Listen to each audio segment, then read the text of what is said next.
Willow Creek was a quiet suburban neighborhood where everyone knew their neighbors and life usually moved at a calm pace. But that morning, the peace was about to be shattered. Karen stormed out of her house, her face flushed with anger, her finger pointed straight at the American flag waving proudly on her neighbor's porch. "This is unacceptable," she shouted, her voice echoing down the street.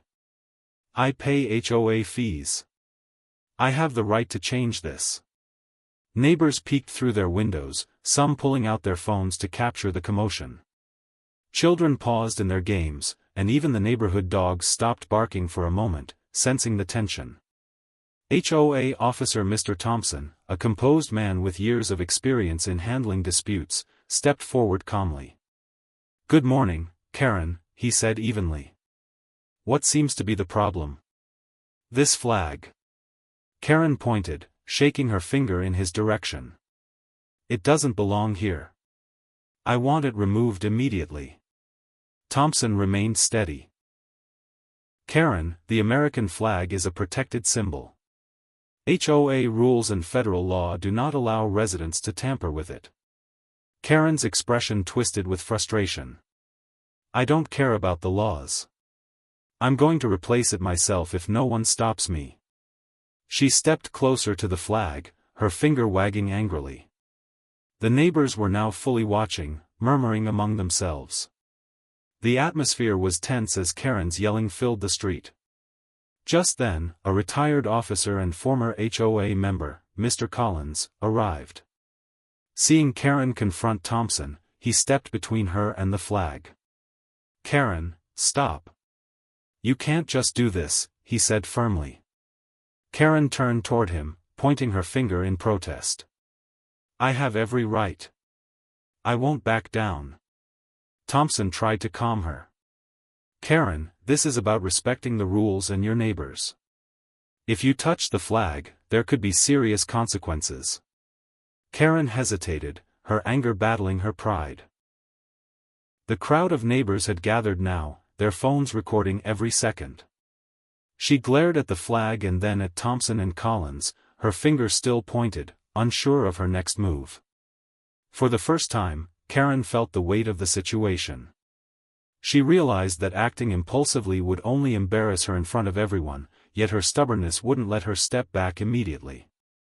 The tension between law, order, and personal desire had never felt so real. The scene ended with Karen standing stiffly, fuming, while the officers held their ground. The neighbors whispered among themselves, some shaking their heads, others chuckling quietly at the spectacle. Karen's anger hadn't cooled. She stood on the sidewalk, pointing her finger, her voice sharp as she argued with Mr. Thompson and Mr. Collins. "I don't care what the rules say. This flag is an eyesore, and it needs to go." Mr. Collins stepped closer, his voice firm but calm. "Karen, tampering with this flag is illegal. You need to respect the law and your neighbors." Karen scoffed. "Illegal? I'm a homeowner just like everyone else. I have rights." The neighbors watched in tense silence, some whispering to each other while others shook their heads. It was clear that this confrontation was about more than just a flag, it had become a battle of pride, stubbornness, and authority. Frustrated, Karen made a sudden move toward the flagpole, as if to take matters into her own hands. Thompson immediately raised a hand. "Stop right there, Karen. Step away from the flagpole." Karen froze for a second, realizing she had crossed a line. The crowd grew louder, some neighbors muttering about calling the authorities if things escalated further. Karen's face flushed deeper with embarrassment and rage, her finger still trembling as she waved it in protest. Mr. Collins, keeping his composure, stepped closer to guide her back. "Karen, this is your chance to step down before this gets serious. Let's handle this calmly." Karen hesitated. She glanced around, noticing the dozens of eyes and cameras pointed at her. Her stubbornness wavered for a moment as she realized she could not win this public confrontation without consequences. Finally, after what seemed like an eternity, she stomped her foot and muttered, "Fine. But I don't agree." She spun on her heel and marched back toward her house, still fuming but no longer in direct conflict with the officers. The neighbors exhaled collectively, relieved that the situation had de-escalated without any physical altercation. Thompson and Collins straightened the clipboard and made a few notes about the incident, ensuring the HOA would officially document the event to prevent future disputes. In the following days, the HOA held a meeting to clarify rules regarding flag displays. Notices were sent to every resident, reinforcing that the American flag was protected and could not be removed or replaced by any individual homeowner. Karen, realizing the futility of her actions, kept a low profile, though she occasionally muttered her discontent under her breath. Meanwhile, the neighborhood returned to its usual calm.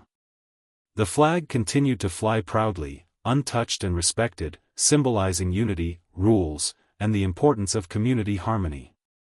The incident became a story everyone in Willow Creek would talk about for months, a reminder of the balance between personal opinion and collective rules.